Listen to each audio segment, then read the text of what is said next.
Happy Saturday, Scott Baker. Good to see you. Indeed, Mikey. It is Saturday, February 7th. Thanks, everybody, for joining us for another edition of Lead Better. We're going to talk about today's field note, which is entitled Good Leaders Say No for Those They Lead. I did try to chew around the idea of like, is for, can I extend the headline on behalf of, but I kind of think it sort of, if you look at it, you're like, oh, I get what it means. A leader has to say no on behalf of the team. And Right. that's a pretty cool thing to think about. Yeah. And for us, it was presented to us. We recently heard it kind of unfolded in this way. And as it Hmm. was presented, it was framed up as a fanness behavior. One of those behaviors that, if you're looking for a universal motivation Hmm. and how to inspire people, it is to be a fan of them. And there's Hmm. various ways that we can get into the behaviors of specific behaviors of how a fan Hmm. would act towards those that they are leading.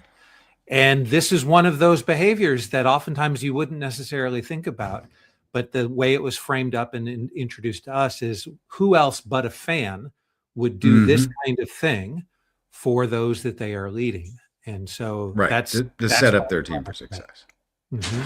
Yeah, and no is a good word, and there's actually there is what I would challenge everybody here. If you haven't read the field note, you should go read it. If you have, think through the scenarios where the field note is saying this is where the team might be embarrassed. This is where they might be feeling pressure. This is where they don't want to even bring it up to the leader.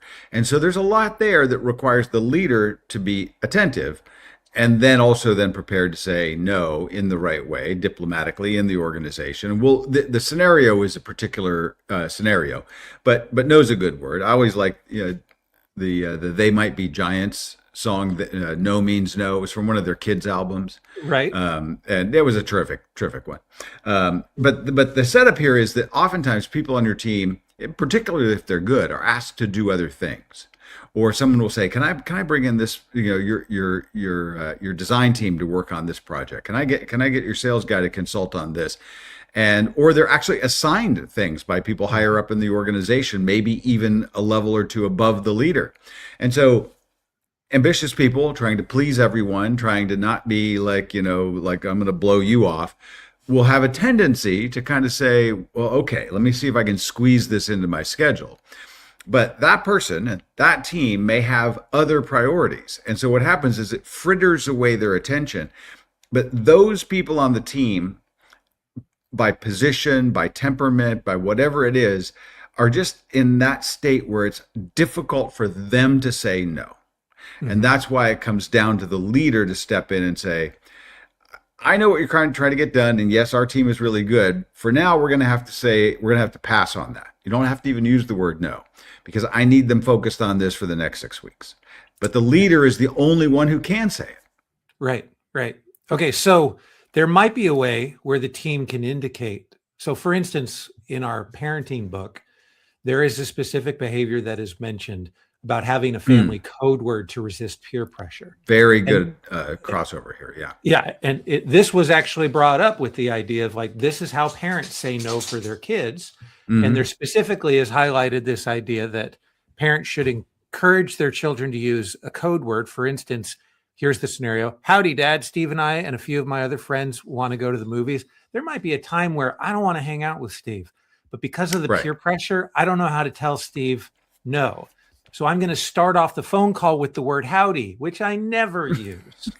Right. Right. Yeah. But it's a code word to my dad. So now my dad Right. is like, I'm going to be the bad guy here. And if Steve is Yeah. Right. listening or whatever, he's going to know that it's me. But now howdy is going to trigger the answer is no. No matter how much you protest, no matter how much you say pretty please Hmm. or whatever, dad understands because you use the howdy code This is word, where it's at. Yeah. it's going to be absolutely no. And so it made me think, that's kind of a fun, and it's a parental way. It's an Oh. interesting way to have a conversation with your own kids to say, what are our code Hmm. words going to be if you ever need them? Yeah. Can you But pop that picture back up, by the way? sure, yeah. Oh no, go finish your thought. I was going to make another comment, but go ahead. No, but it makes me wonder, in an office scenario, if you and I are doing this and you say to me, Mikey, if there's ever like a public discourse where you feel like somebody over my head that you need to be protected by me, Let's Hmm. come up with a code word. Does that feel a little too parental to be able to do in the office? Or do you think that this behavior can precisely act out that way for us in the way that a father-son relationship might use it? Well, and I do. It's a very good question. Let me make my point, then we can get rid of the screen. Then I'll Right. answer. It's all I was going to do is when you said, I don't think we've really talked about our parenting book, and so I was going to underline for everybody that's listening, watching. We have a cool book that was put together years ago, like more than a decade ago, where the people at CRA Admired Leadership decided, we have all of this stuff. Let's collect wisdom that parents have around just ideas and things that are behavioral that seem to work well with their kids, help to make, just better human beings. And so not only did the firm compile this book, you can, I think it's still available on Amazon. Yes, it's on Amazon. The title is The Everyday Rules of Spectacular Parents. Yeah, The Everyday Rules of Spectacular Parents. But if you were looking at this and you were like, this is a great point, the howdy dad thing. By the way, what is that weird picture? Well, the artwork in this book is all done by kids from a school district outside of Philadelphia and of all ages, elementary, middle school, high school. And some of them are just spectacular. And then they were sort of matched up with different pieces that kind of seem to be complementary in some sort of way that really just deepens the idea. So I wanted actually people to be curious when they were hearing you describe this, but there's that element that I remember from being a television reporter, which is you have to answer the distracting question. Right. Like yes. if a politician walks in to give a news conference, but there's a duck on his shoulder, and you never mention the duck, people are not going to be listening to anything you as the reporter is saying or anything the politicians say. You have to kind of say, what's going on here. So, right. Okay. And for those looking, there's a few other examples that I can scroll past. But go take a look at the book on Amazon if you're more interested in this. Yeah, and it's a great gift too for when people have kids, and even they say you're not going to do this to your baby right now, but in a few years there'll be a few things. A lot of great gems, in that book. All right. All right. Now, how did you phrase the question again? We're talking about like the way it would differ between parents and employers. Right. So should you and I establish a code word? Like I could say, someone over a breakfast meeting says, yes, right. Mikey, I think you should do that. You are not necessarily sure if that's over my capacity or not. Sure. Like the best way is for you to be able to understand where I'm at capacity wise, and for you to be able to understand and say, Mikey, you're not going to be doing that. Just stepping in for me allows me to be seen. That's fantastic. But there also needs to be an opportunity maybe for me to be able to highlight for you in a I can't do this kind of way. There might be all kinds of reasons where we establish a similar kind of code word where I say, oh, ops might be interested in that. Well, we don't have a division inside of our team called ops. Yeah. And so, but maybe that would work as a similar kind of code word. Like I think it could work. You can't just say howdy like all the time. You can say, well, we have that Gulliver project that we're working on. Right. And there's no Gulliver project, right? And so whatever it is, I do think that is the thing. Now the field note, and this is kind of the point for a lot of folks here, which is that people are sometimes hesitant to bring it up to the leader, right? Because and I like the fact that it uses the word wimpy, right? Mm-hmm. They would be like, if I came to you and I was like, okay, the senior vice president is asking us to work on this, but if we do that, it's going to tank everything else. And I hate to ask you, but we can't actually say no to this person. And so it either feels for the person coming to their boss, much less the person that asked them, awkward, wimpy, or even insubordinate. Like the organization is asking me to do this. So the good leader steps in to protect those who are downstream. And I like that it's not only their ability to focus, but it could actually distract them from the best and highest use of their time. And that should always be on the mind of any leader. How can I keep my team on task, focusing, not as kind of like, I'm not going to let you out of the worker dungeon, but it's like when people are focused, they're in the flow, they're doing their best work, they're feeling the most satisfied. And so if you can get your team into that zone, then you're really doing something. Right. And so if you as a leader are in a public setting like this and a request comes and you kind of need to make a call as to whether or not should I step in and say no Mm-hmm. publicly, I think Mm-hmm. that you've got a better opportunity to go ahead and just say yes, especially if you know you can follow up immediately and I said no for you because I thought I was protecting you. But if you want me to fall on my sword a second time and say, oh, actually, we do have capacity and go back to them, I can do that. Right. And so I think that if you're used to saying this as a leader, used to being able to protect people, it should always come from a place of you already know what a person's capacity is like. You have Mm-hmm. regularly enough conversations with that person to know that stepping in and saying no on their behalf is a good thing. But then Mm-hmm. if you're stepping in a moment where you're like, I'm not sure if saying no here is a good thing, perhaps you should go ahead and say no and then be willing to, be embarrassed a second time and actually Yeah. say, but we could actually do this, right? At the back end of the conversation, Mm-hmm. come back and say a yes to it.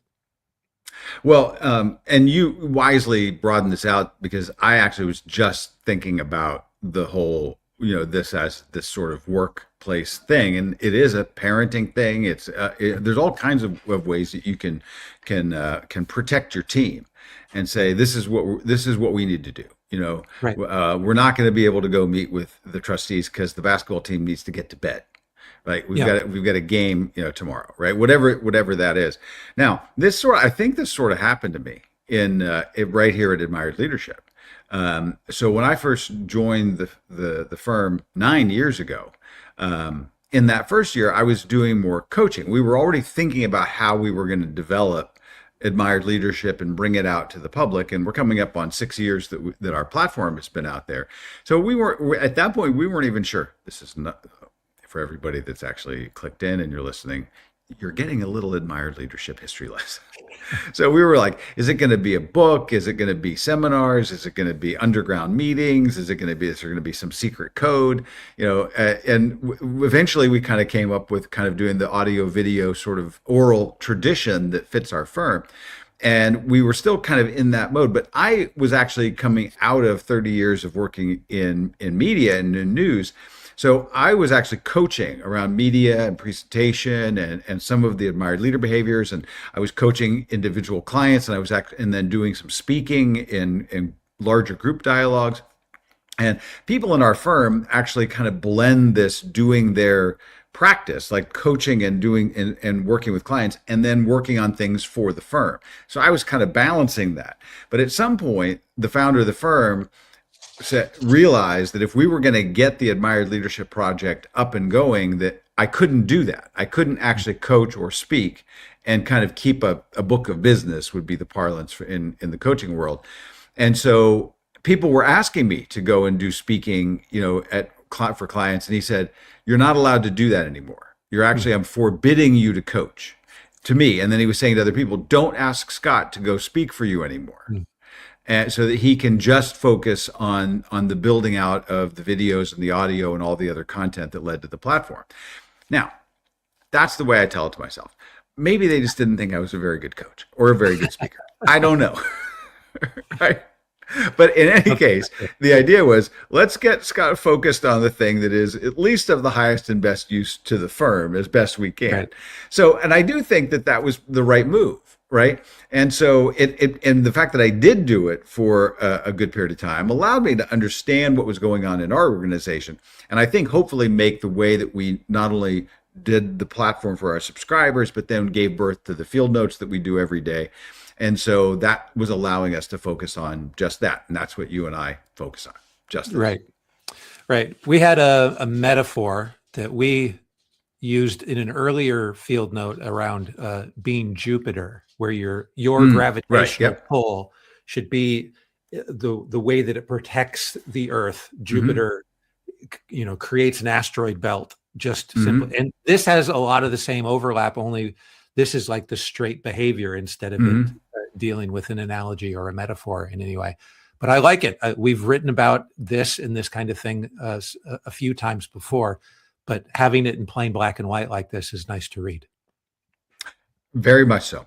I think I have not seen yet tomorrow's yet. We rarely have sort of like sometimes topical ones. I have no idea if it will be a Super Bowl related theme for Yeah. those in North America, paying attention to the Super Bowl. But we'll see. And Yeah. I'll We'll see see. you here tomorrow. All right. Talk to you tomorrow. Bye now.